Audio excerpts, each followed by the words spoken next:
तो छोटे से प्रोमो में किस तरीके से सलमान खान अपनी ही बातों को कॉन्ट्रडिक्ट कर रहे हैं।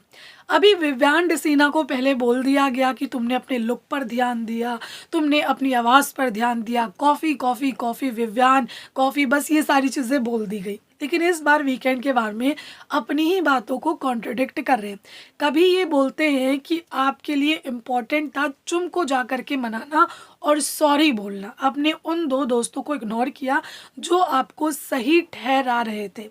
अब फिर दूसरी बात में कॉन्ट्रडिक्ट यहाँ पर ये कर रहे हैं, एक ही प्रोमो में अपनी डबल बातें बोल रहे हैं कि देखो विवियान डिसीना के लिए खुद ही इम्पॉर्टेंट है Vivian, it's all about Vivian. तो देखो एक इंसान डबल चीज़ें कैसे कर सकता है। अगर वो खुद ही इम्पोर्टेंट होता खुद के लिए तो वो टिकट टू फिनाले रख लेता, ठीक है, लेकिन उसने ऐसा नहीं किया। उसके लिए लोग इम्पोर्टेंट है। अगर उसने किसी को हर्ट किया है तो वो जा कर के पहले सॉरी बोलना पसंद कर रहा है। इस टास्क में उसके हिसाब से हर्ट कौन हुआ, चुम हर्ट हुई, तो सॉरी किसको बोलेगा, चुम को बोलेगा। अविनाश मिश्रा और ईशा फिजिकली हर्ट शायद नहीं हुए, उन्होंने विवियान का साथ दिया, इससे पहले विवियान ने भी इन लोगों का साथ दिया।